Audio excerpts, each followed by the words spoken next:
Today we discuss the idea of capital. Now, you may have learned in economics class that capital means money or wealth. What I want to argue to you today is that capital is really a mechanism to extract energy from you. Okay? And what's important to understand is that in a universe where consciousness is the universe, then what energy is ultimately is attention and focus.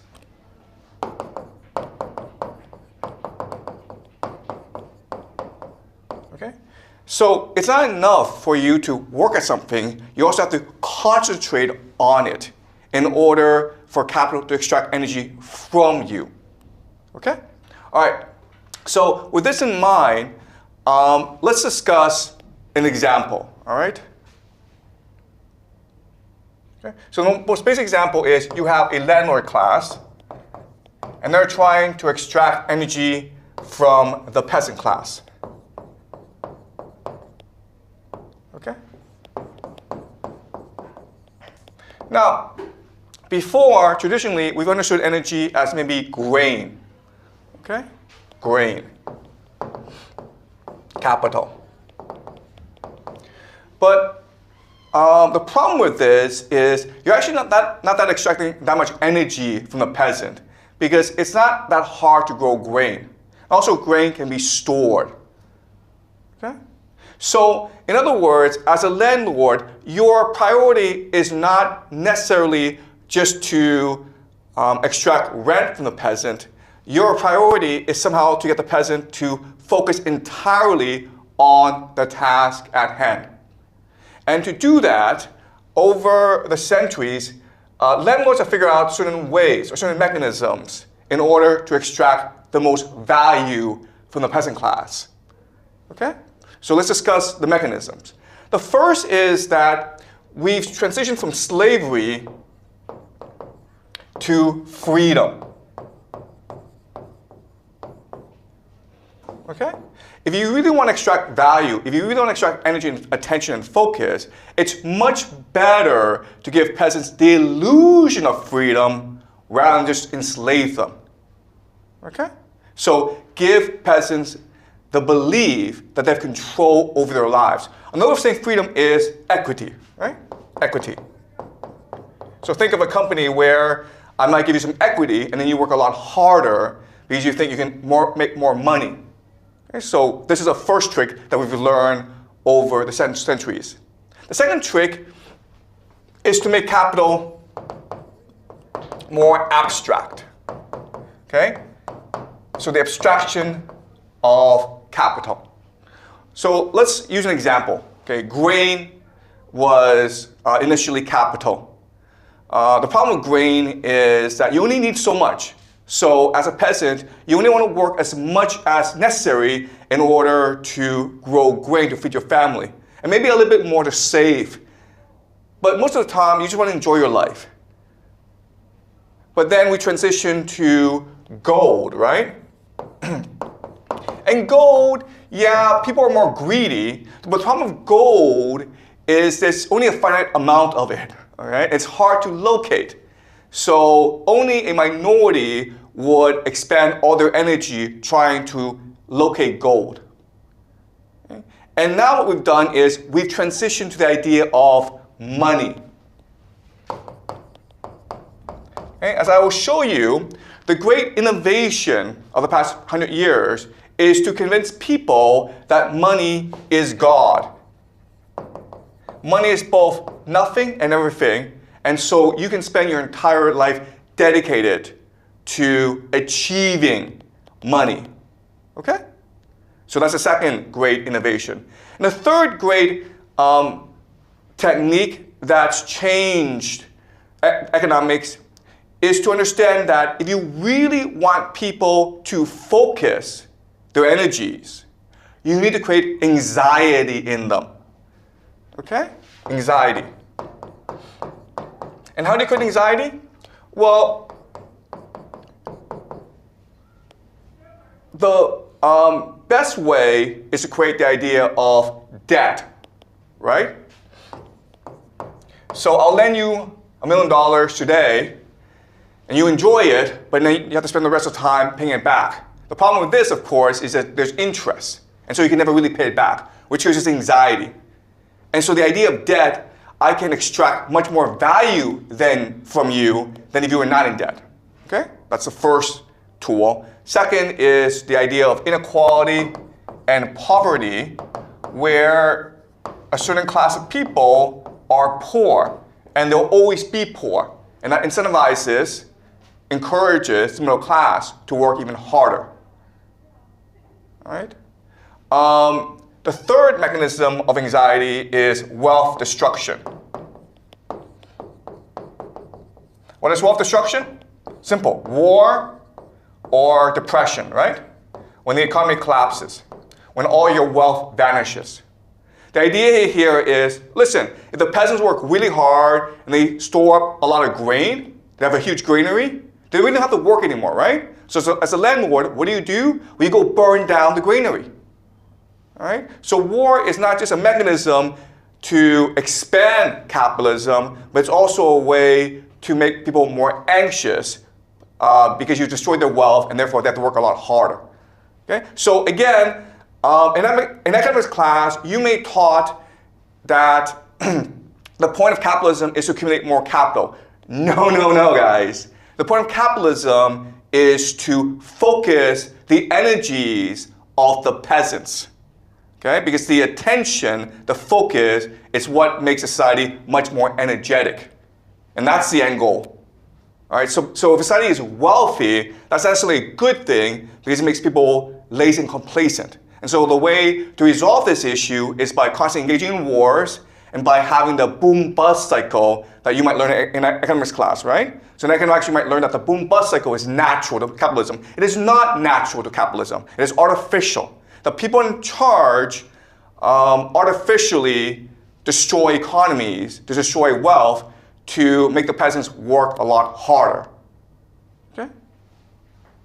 So are you guys following along?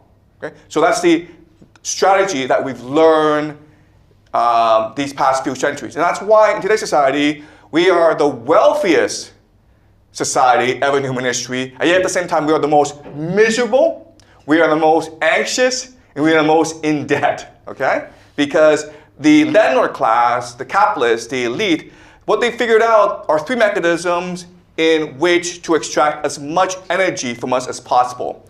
First is to give us the illusion that we have freedom in our lives, we have the freedom of choice, that we have equity in society. We can vote for our leaders. When in reality, it's all just an illusion.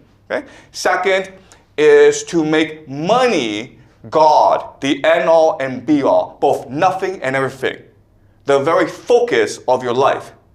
And because money is so abstract, you can spend your entire life trying to achieve more and more of it, and yet at the same time, achieve nothing and nothing, okay? So think of like someone like Jack Ma, who has like more money than he can possibly spend, and what does he want? He wants more money, okay? And the third is to create anxiety in society so that people's entire existence is one of stress. And as a result, people are much more focused on work and wealth creation. Okay? And you do that by a constant process of wealth destruction. All right? So, but the problem, of course, is that when you push people too hard, when it becomes so obvious you explain people, then people will eventually revolt against you. So the solution that we figured out is, what we can do is we can actually move, okay? The landlord class can actually move somewhere else. And so when the anxiety becomes overwhelming, what will happen is the peasants will destroy each other, and the landlord moves somewhere else to the capital, and they'll come back when the peasant class have completely exhausted themselves, and they're willing to rebuild society, okay? And this process is what rules the world today. It is what we call transnational capital. In other words, the wealthy people of the world, they have absolutely no loyalty to nation or to people or to place. They only have loyalty to their capital. And they're willing to move to wherever they can, wherever they have to, in order to keep their capital safe and to grow it. And that's why a lot of people today are moving to Dubai or Hong Kong or Singapore. They don't care. They may not be of that place, but they'll go wherever they need to in order to pay less taxes, in order to avoid the social conflict created by their policies, okay, in order to find better investment opportunities. And this system is what rules the world today. But then the question is, okay, in concrete terms, what really is transnational capital? What allows transnational capital to function, to be able to move from place to place? Because remember, when you move from place to place, there are a lot of costs involved. For example, you don't really know anyone there, and so how can you trust the people? Right? And the solution that we've developed over the centuries is the idea of secret societies.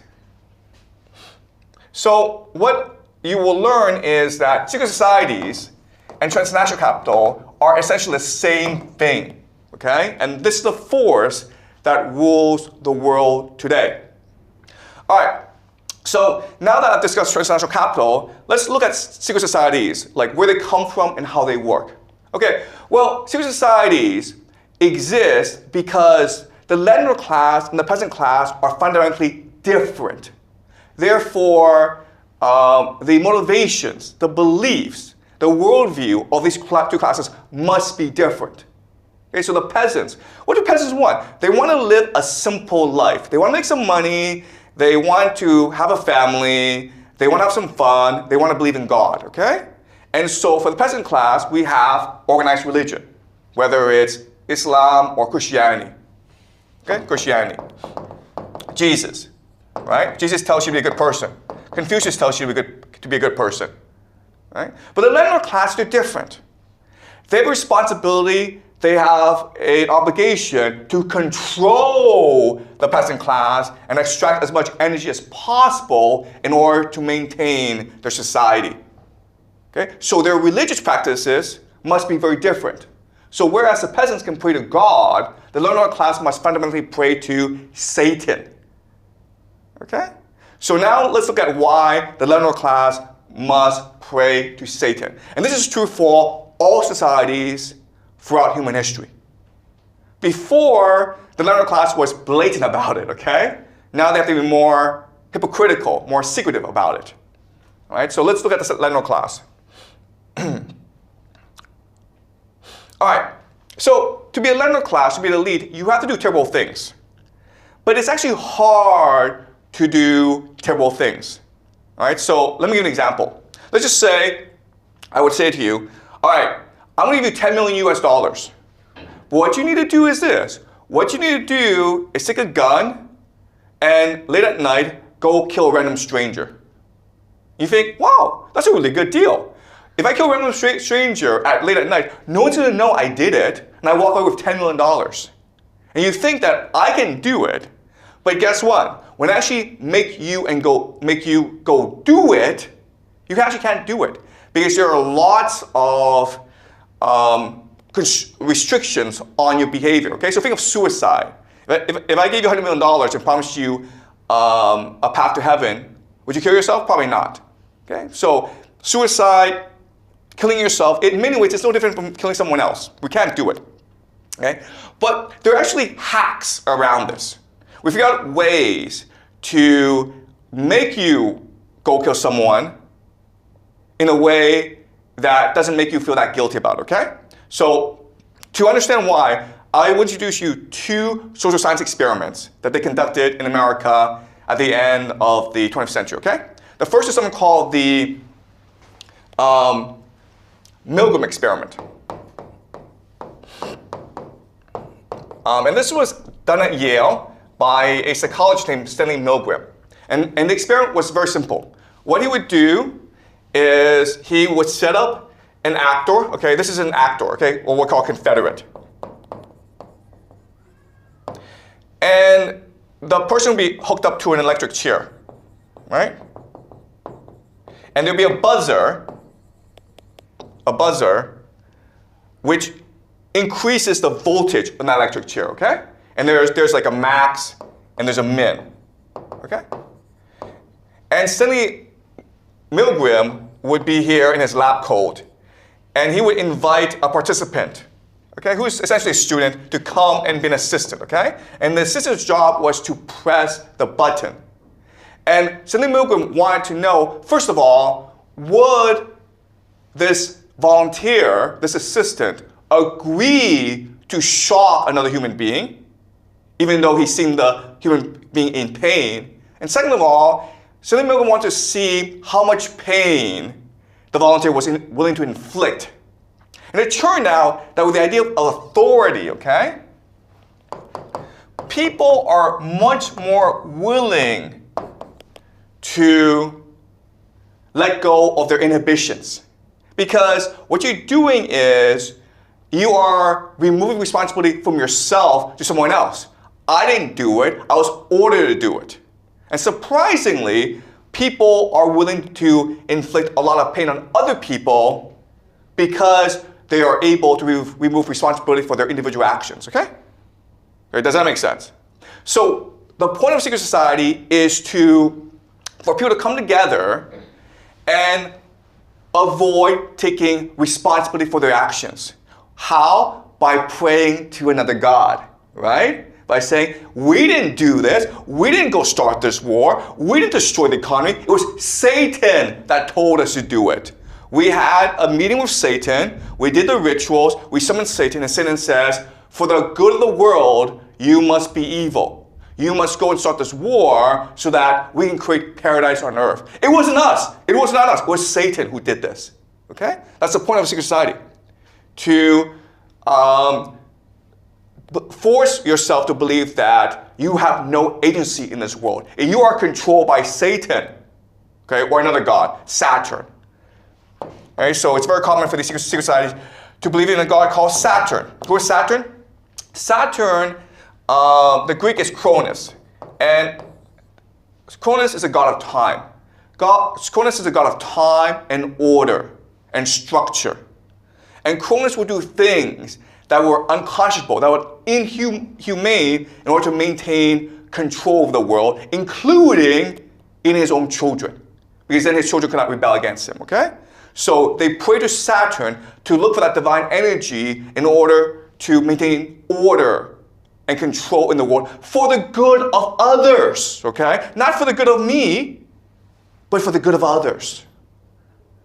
Does that make sense? Okay, that's the first idea I need you to understand about these secret societies. They always pray to a higher God. They believe in interdimensional lizard people, or they believe in Satan, or they believe in Saturn. Who cares, okay? But they don't feel as though they're in control. They feel as though they're possessed by demons or by extraterrestrials, okay? And why? In order to do what they must to maintain their power and their wealth. Okay, that's number one. Number two is this. Another experiment that you guys might have heard of, something called the Solomon Asch experiment. Okay. And here, the experiment is 10 people in a room.